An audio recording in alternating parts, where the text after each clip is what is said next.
What's up, Savages? So today we're going to be showing you guys how to start a fire with a solar fire. It's going to be the next video in our video series. We had our kids out here earlier practicing, and as you can tell, young kids 6, 7, 8 years old can kind of burn a hole in a paper. It's not too difficult to do, particularly on a really sunny day. So Fender's is going to demonstrate a solar fire with a magnifying glass, and there's a bunch of different ways you can do it. This is probably the most effective way. We're also going to use some char cloth. Again, you don't need char cloth. You can use paper. If you have dry enough tinder, you can use tinder as well. But this is going to be a quick and easy way to get an ember and blow it into some flames. Stay tuned. It should be a good show.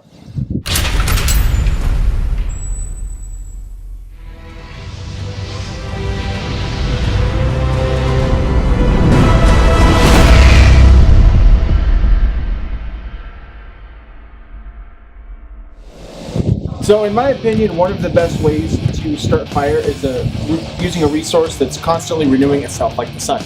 I don't have to worry about running out of fuel in a lighter. I don't have to worry about those extra strikes off my ferrocerium rod and that eventually wearing out. I don't have to worry about a lot of things, because the sun's constantly hot and the sun's constantly producing energy.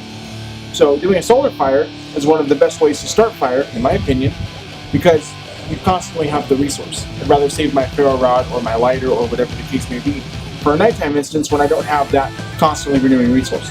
So I've got a piece of char cloth here. Char cloth is definitely second to none when it comes to starting an ember. And I've got a magnifying glass that is a 3 or higher power. The higher the magnification, the hotter it's going to get, the easier it's going to focus that sunlight, and the faster you're going to be able to light the char cloth. If the darker your material is that you're trying to light, you don't have to use char cloth, it's just easier. But the darker it is, the easier it's going to be, because it's going to absorb that sunlight a lot faster. So I'm going to focus that beam of sunlight on that char cloth, and I'm going to get it as tight as I can, as focused as I can. Once I start seeing smoke, I know I have an ember. Looks like we got an ember right there. Perfect. Set this down, fold my third steps in half, like so. How about we start blowing on it?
Go. Alright guys, it's your basics in solar fire.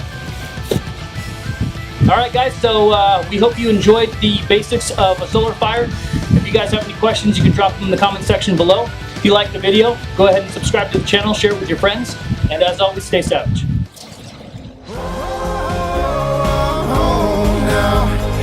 Home is all every